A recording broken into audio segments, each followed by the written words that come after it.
Assalamualaikum warahmatullahi wabarakatuh. Saudaraku semuanya, bertemu kembali dengan kami di channel Pabrik News.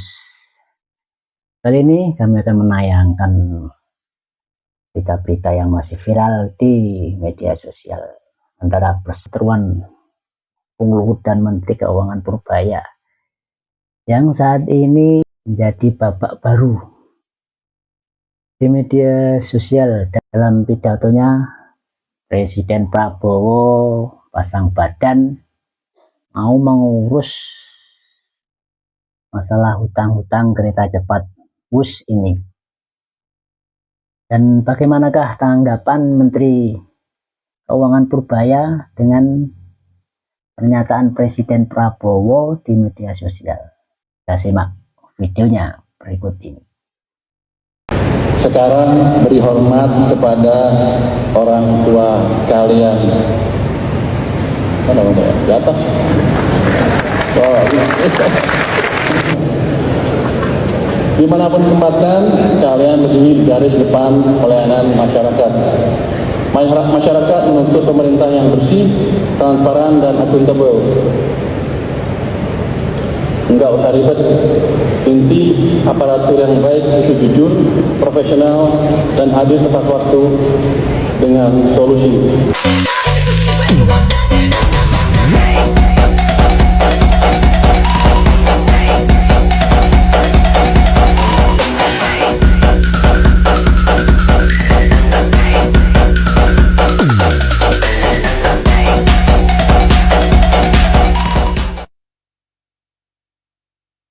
Nah, jadi gimana tuh Pak cara memanage uang buat anak SMA Pak? Yang baik dan benar, supaya nggak boros Pak. Saya nggak suka flexing juga orangnya Pak. Kan kata Bapak nggak boleh flexing. Kalau makan secukupnya, uangnya tabungin. Udah Pak, kan dapat MBG juga. Ya kan dapat MBG Pak. Ya gitu aja, di-manage dengan baik. Nanti udah tabungin, kalau udah mulai cukup banyak, coba lihat ke pasar modal, coba lihat reksadana dulu. Udah kenal produknya, mulai beli saham dikit-dikit lah. Tapi bertahap gitu. Paruh tabungan, masih punya 10 juta tabungan, 50% lu pisahin ke pasar modal. Saya baru 200.000 Pak, gimana Pak? Berapa? Baru 200.000. Ya lagi sampai lebih banyak. 200.000 juga bisa loh. 100.000 tuh udah bisa sekarang main saham. Tapi bagusnya beli reksadana dulu biar kamu ngerti. Kalau nggak kamu pasti rugi kalau main saham, nanti masuk saham gorengan lagi. Tapi Oke Pak, siap. Siap. Akhir-akhir ini Menteri Keuangan Purbaya Sadewa menjadi sorotan nih oleh beberapa pedagang pakaian bekas.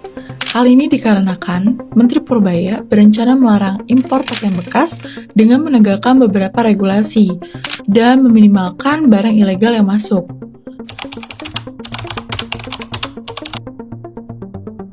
impor barang-barang baju bekas seperti apa penanganannya. Rupanya selama ini hanya bisa dimusnahkan, dan yang impor masuk penjara. Saya nggak dapat duit, nggak didenda, jadi saya rugi. Cuman ngeluarin ongkos untuk memusnahkan barang itu, tambah ngasih makan orang-orang yang di penjara itu. Jadi kita yang terubah, di mana kita harus bisa denda orang itu juga. Tapi, langkah ini diambil demi menyelamatkan jutaan pekerja industri tekstil dalam negeri. Tapi kan yang jual pakaian bekas juga UMKM yang harus kita dukung. Emang dampaknya sebesar itu? Ternyata dampaknya lumayan besar loh. Hal ini dikarenakan impor baju bekas ilegal bisa mematikan industri tekstil lokal yang berhasil menyerap jutaan tenaga kerja. Apalagi sektor tersebut sudah tertekan nih oleh banjirnya produk impor. Jadi, solusinya apa dong untuk para pedagang baju bekas? Menteri Purbaya paham banget nih kalau aturan tersebut bakal menyentuh pedagang kecil. Tapi katanya masih ada beberapa solusi, seperti pedagang bisa beralih berjualan produk lokal yang lebih berkualitas dan harganya tetap ramah di kantong. Jadi ekonomi tetap berjalan tanpa harus bergantung dengan barang impor yang ilegal. Ya saya nggak akan aja ke pasarnya, saya cuma jual pelan aja. Ya, jadi otomatis kalau tinggal kurang, kan supply-nya kurang, dia juga kurang. Tapi nanti akan saya lihat seperti apa. Harusnya sih pelan-pelan kan semuanya habisnya, portfolio ini kan pasti akan beralih ke barang-barang alternatif. Saya harapkan mereka belanjanya dari produk-produk. Nah, kalau kalian setuju gak nih dengan rencana kebijakan impor pakaian bekas ini? Menteri Keuangan Purbayayudi Sadewa menyebut sistem keuangan Indonesia di kuartal ketiga 2025 ini terjaga stabil dan hal tersebut disampaikan saat konferensi pers bersama Komite Stabilitas Sistem Keuangan di Gedung Bank Indonesia.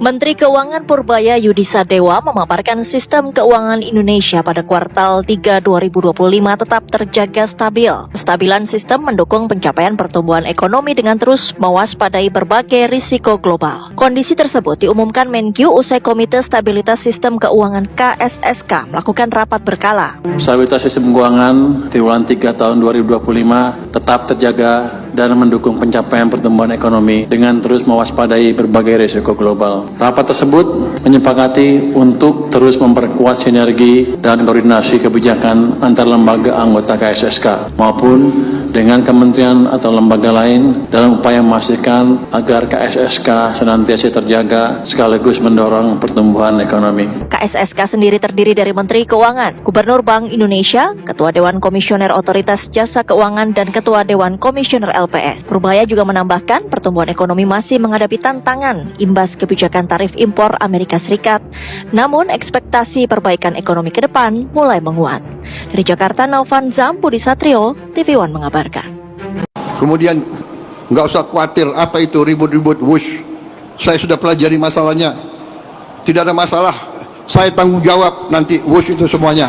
Kemudian menarik perkembangan terakhir sesudah Pak Purbaya itu menyatakan tidak mau bayar. Sekarang Purbaya tiba-tiba mengatakan tidak mau bayar. Gitu kan? Iya. Itu kan yang mau persoalan. Oke. Saudara Menteri Keuangan Purbayayudi Sadewa menolak jika APBN ikut menanggung beban utang proyek kereta cepat Indonesia-Cina atau KCIC. Kalau dibuat dan antara kan mereka udah punya manajemen sendiri, udah punya dividen sendiri yang rata-rata setahun bisa 80 triliun atau lebih. Harusnya mereka manage dari situ, jangan ke kita lagi. Karena kan kalau enggak ya semuanya ke kita lagi, termasuk dividennya. Jadi ini kan mau dipisahin swasta sama government. Ya jangan kalau enak swasta, kalau nggak enak government. Saya pikir begitu ya Pak. Wush itu semua public transport di seluruh dunia itu jangan dihitung untung rugi enggak. Hitung manfaat enggak untuk rakyat. Tetapi keuntungan itu memang tidak dicari, tetapi juga tidak boleh ada korupsinya. Oke. Nah, kalau ada korupsinya, maka pertanggungjawabnya pada yang membuat keputusan. Gitu. Ke transportasi massal yang kita miliki tidak. Jadi sekali lagi kita juga harus berhitung multiplier efek ekonominya. Contoh kayak kereta cepat menumbuhkan titik-titik pertumbuhan ekonomi. Saya sudah pelajari masalahnya. Indonesia sanggup dan itu wajar semuanya itu ya. Jangan dipolitisasi. Iya, negara ini kan organisasi politik. Ya, organisasi politik yang tertinggi itu adalah negara. Yang di bawahnya itu ada partai-partai, ada pers, ada apa. Oleh sebab itu kalau ini dianggap motif politik boleh. Toto, analisa Anda, analisa politik Anda dari sikap Prabowo Subianto yang dengan tegas akan bertanggung jawab utang WUS. Apakah ini sikap Prabowo sebagai bentuk ia memilih menjaga hubungan dengan Joko Widodo ketimbang mengungkap akar masalah dari utang WUS itu sendiri menurut Anda? Saya nggak bisa baca ya kalau isi hati Pak Prabowo dikaitkan dengan Pak Jokowi. Tapi yang jelas Pak Prabowo harus secepatnya meminta menteri terkait teknis untuk menjelaskan supaya tidak ada salah kaprah. Kenapa? Betul Pak Prabowo kita lihat optimismenya, mengatakan tanggung jawab saya, tidak usah ribut-ribut. Tapi kan Pak Prabowo mengakui sendiri pada akhirnya lewat uang siapa? Uang rakyat, uang pajak kita. Perhubungan, semua kereta api kita pemerintah subsidi 60%. Rakyat bayar 20%. Ya ini kehadiran negara. Ini kehadiran negara. Dari mana uang itu? Uang itu dari uang rakyat. Uang itu dari pajak. Uang itu dari kekayaan negara. Makanya kita harus mencegah semua kebocoran. Sebelum videonya jangan lupa bantuannya like, komen, subscribe, dan tekan tanda lonceng untuk channel Pabrik News yang menayangkan berita-berita masyarakat yang sedang viral akhir-akhir ini. Semoga dengan bantuan saudaraku semua bisa menambah di saudaraku semuanya.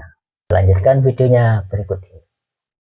Purbaya Yudi Sadewa buka fakta yang membuat banyak orang terdiam. Ia mengatakan, dulu koruptor bisa saja lolos karena sistem sendiri yang selalu melindungi mereka. Pegawai pajak dan bea cukai yang jelas bersalah selalu dilindungi, bahkan tidak disentuh karena khawatir ganggu stabilitas keuangan negara. Jadi selama ini, bukan korupsi yang sulit diberantas, tapi kepentingan yang terlalu besar untuk disentuh. Apapun motifnya Purbaya tidak penting bagi saya. Kan sudah mulai banyak nih Terlepas banyak orang yang sakit hati, marah, gitu, ada yang bilang wah ini untuk panjat sosial, panjat politik. Enggak apa-apa bagi saya. Yang penting demokrasi itu berjalan dan negara tidak jumut. Tidak dari tahun ke tahun, misalnya Kementerian Keuangan begitu terus, sudah diberitahu begitu terus. Ya harus ada perubahan dong. Nah, Purbaya ini perubahan, lepas dari nanti perubahannya tidak beres lagi, ya harus ada perubahan lagi, kan gitu. Demokrasi kan gitu.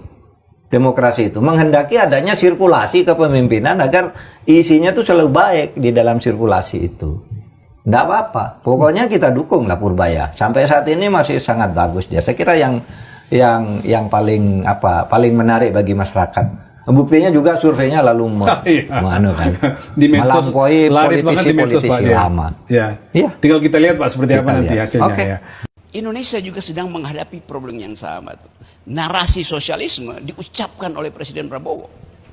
Tapi pertanyaannya, apakah menteri-menteri ini paham tentang narasi sosialisme? Termasuk Menteri Keuangan, paham nggak? Menahan anggaran daerah itu bertentangan dengan prinsip keadilan sosial bagi seluruh rakyat. New York ini seorang sosialis. Kalau pakai narasi sekarang dia sumitronomics, kira-kira begitu. Dia menghidupkan ethics of care, peduli pada anak yatim, kasih shelter pada orang miskin tuh, mengucapkan prinsip-prinsip feminisme tuh. Jadi Anda bayangkan Amerika sekarang narasi utamanya itu narasi Donald Trump diganggu, digugat dan diinterupsi oleh narasi sosialis. Saya ingin satu waktu ada sister city dari Depok, yaitu New York City. Bayangkan New York City itu isinya kapitalis. Satu New York itu isinya adalah financial institution. Wall Street isinya adalah dolar. Jadi kita lihat bagaimana masyarakat sebetulnya berharap ada narasi yang lebih adil dan beradab, sehingga masyarakat New York akhirnya memilih seseorang yang narasinya adalah kerakyatan. Sangat jauh berbeda dengan sang presiden. Indonesia juga sedang menghadapi problem yang sama. Narasi sosialisme diucapkan oleh Presiden Prabowo. Tapi pertanyaannya, apakah menteri-menteri ini paham tentang narasi sosialisme? Termasuk Menteri Keuangan, paham nggak? Menahan anggaran daerah itu bertentangan dengan prinsip keadilan sosial bagi seluruh rakyat Indonesia. Saya kritik Pak Purbaya, bukan sebagai person, tapi sebagai pembuat narasi yang tidak peduli pada kehidupan rakyat. Tentu Pak Purbaya punya alasan. Kepala daerah itu uang dari pusat disimpan di perbankan untuk dapat bunga itu. Ya, hukum kepala daerahnya bukan rakyatnya yang dibuat terlantar. Kan logikanya begitu. Uang yang tiba di pemerintah pusat adalah kumpulan dari uang rakyat daerah. Kalau kebijakannya salah, perbaiki kebijakannya. Bukan memotong anggaran itu. Sekarang coba kita lihat, narasi daerah itu adalah mau berontak pada pemerintah pusat karena anggaran tidak turun. Berapa jumlah kabupaten kota, berapa? 300, 400 kabupaten kota yang mampu berdiri di atas kaki sendiri berdasarkan pendapatan asli daerah, cuma ada 4 kabupaten. 2 di Bali, Gianyar sama Badung, 1 Banyuwangi, 3 adalah Bekasi. Cuma 4 kabupaten itu yang bisa hidup dengan PAD-nya. Selebihnya mesti ada transfer.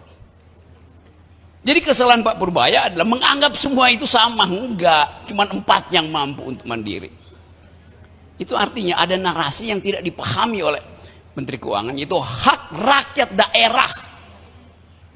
Hak rakyat daerah terhadap keuangan pusat yang diambil dari pendapatan korporasi daerah, pajak daerah, kan itu intinya.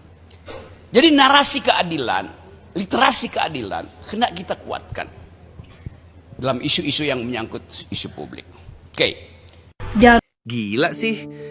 Sejak Purbaya duduk di kursi Menteri Keuangan, suasana ekonomi kayak dapat napas baru, bro.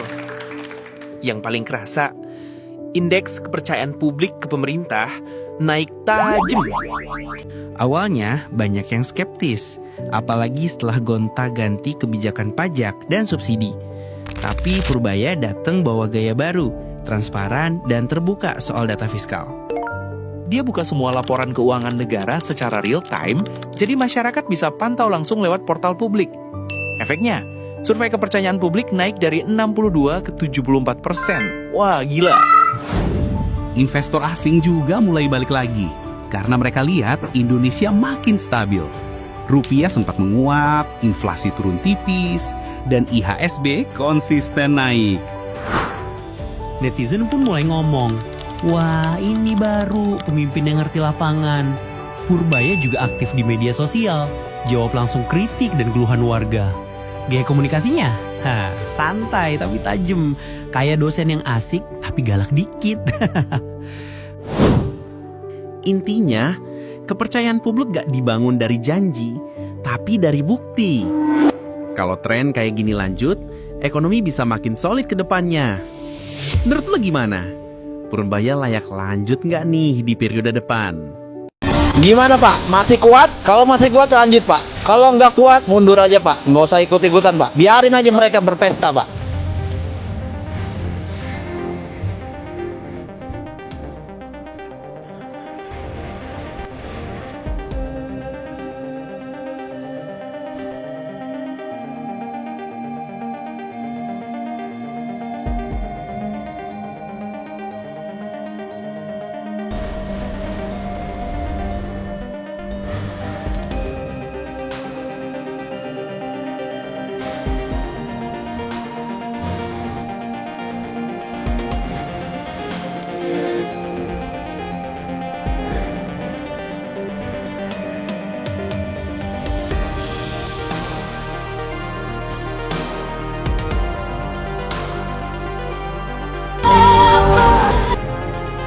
Jadi kita lihat bagaimana masyarakat sebetulnya berharap ada narasi yang lebih adil dan beradab, sehingga masyarakat New York akhirnya memilih seseorang yang narasinya adalah kerakyatan.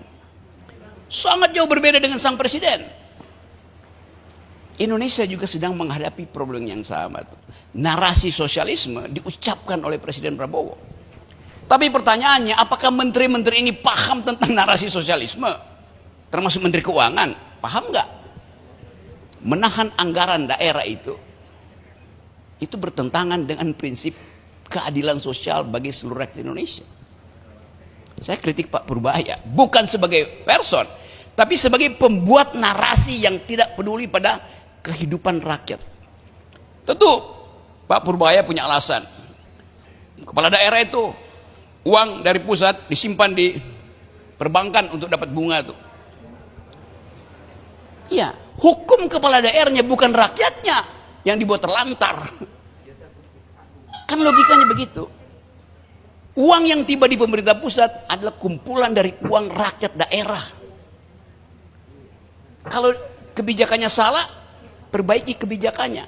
Bukan memotong anggaran itu. Sekarang coba kita lihat, narasi daerah itu adalah mau berontak pada pemerintah pusat karena anggaran tidak turun. Berapa jumlah kabupaten kota, berapa? 300, 400 kabupaten kota yang mampu berdiri di atas kaki sendiri berdasarkan pendapatan asli daerah, cuma ada 4 kabupaten. 2 di Bali, Gianyar sama Badung, 1 Banyuwangi, 3 adalah Bekasi. Cuma 4 kabupaten itu yang bisa hidup dengan PAD-nya. Selebihnya mesti ada transfer. Jadi kesalahan Pak Purbaya adalah menganggap semua itu sama. Enggak, cuma 4 yang mampu untuk mandiri. Itu artinya ada narasi yang tidak dipahami oleh Menteri Keuangan, yaitu hak rakyat daerah. Hak rakyat daerah terhadap keuangan pusat yang diambil dari pendapatan korporasi daerah, pajak daerah, kan itu intinya. Jadi pada dasarnya sama ya, hasilnya adalah seluruh APBN, seluruh kegiatan pemerintah, DPR, DPD tujuannya sama untuk membuat masyarakat kita semua jadi kaya. Jadi saya selalu bilang mari kita kaya bersama. Itu tujuan kita. Kalau kaya sendiri dia udah kaya. Tapi kan sebagian besar masyarakat kita nggak begitu. Itu bukan keberhasilan kita kalau kita cuma bikin kaya sebagian orang. Jadi tujuan kita adalah memaksimalkan uang yang kita ada, polisi yang kita ada, kekuatan ekonomi dan politik yang ada untuk memakmurkan masyarakat kita. Mungkin dari sejak kemerdekaan juga kita semua tujuannya itu. Tapi jalannya pada lupa. Kadang-kadang jalannya nggak optimal. Jadi saya ditugaskan nggak ya? Ngaku-ngaku aja kali ya.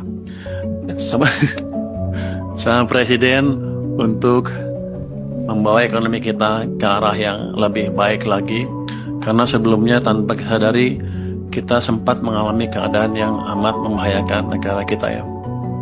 Jadi kalau kita lihat global ekonomi ya, ini slide ini ya. Kan kita sering dengar global ekonomi hancur dari berapa tahun yang lalu. Kita semua ketakutan dibayang-bayangin akan kehancuran ekonomi global. Saya selalu bilang ketidakpastian global selalu ada. Setiap tahun kita menghadapi ketidakpastian dunia dari sisi manapun. Selama 25 tahun saya jadi ekonom selalu menghadapi hal itu. Akhirnya saya simpulkan bahwa ini selalu terjadi. Jadi yang paling yang paling bagus bagi kita adalah menentukan kebijakan dalam negeri yang baik, sehingga walaupun global gonjang-ganjing kita nggak peduli. Kekuatan domestic demand kita sekitar 90%, global hanya pengaruhnya sekitar 10%. Kalau ekspor mungkin 20% lah, let's say 20%.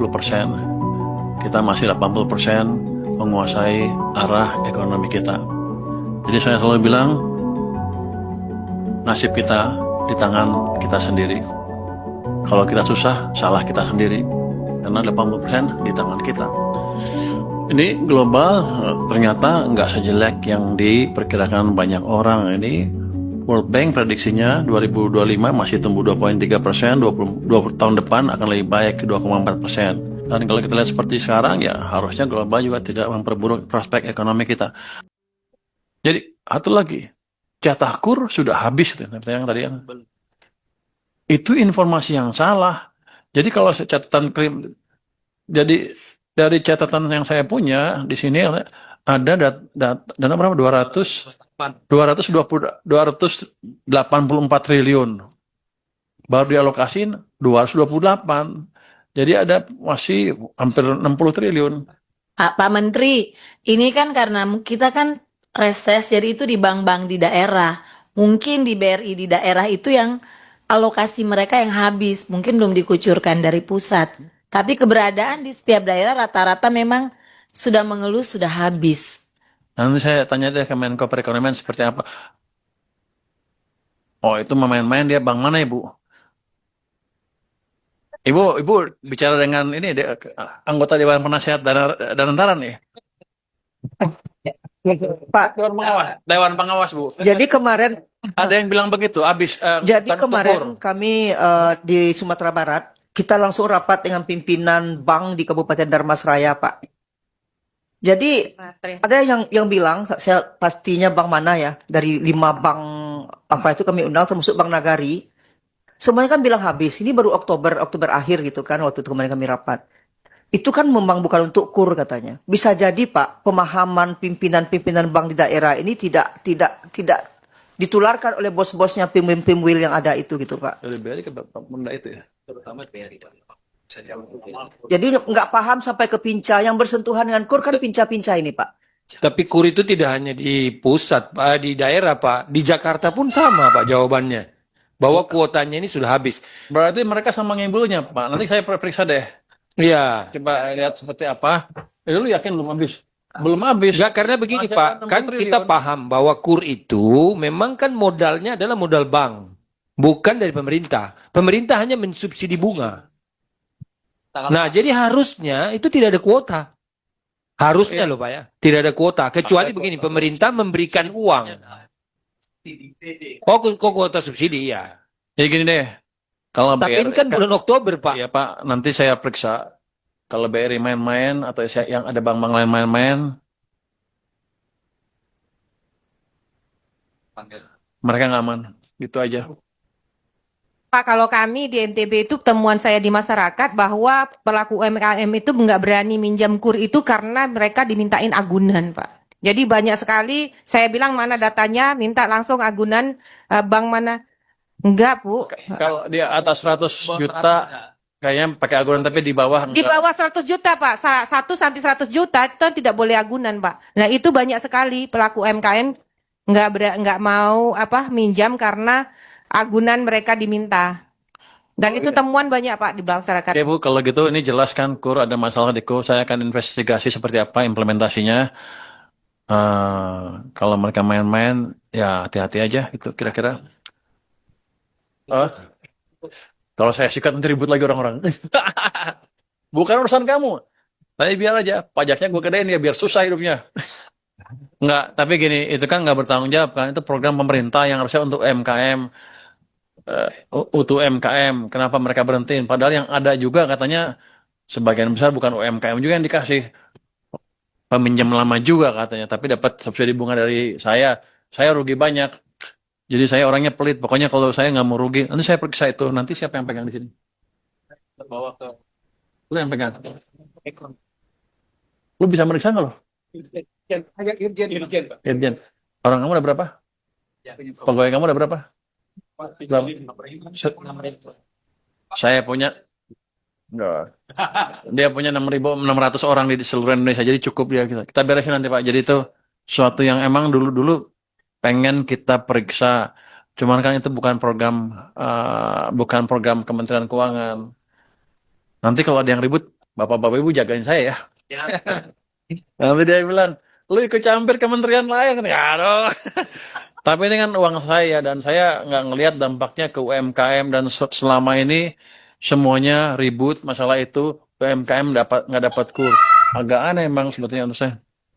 Ya lumayan dipakai namanya paling nggak. Buat UMKM. Jadi UMKM itu sering dipakai namanya. UMKM adalah tulang punggung ekonomi Indonesia ketika krisis, gitu kan? Nggak runtuh, masih bertahan. Tapi begitu survive, dilupain dia. Nggak ada program, nggak ada kredit yang jelas. Jadi saya beresin nanti ini. Boleh nggak gue beresin? Menko, Pak. Ke Menko. Menko, Pak. Saya beresin sama Menko ya. Tapi nggak, kalau emang nggak itu, saya berhentiin uangnya. Kalau emang nggak tepat sasaran, saya berhentiin uangnya. Subsidi bunga saya berhentiin, biar aja. Demikianlah saudaraku video-video yang saya tayangkan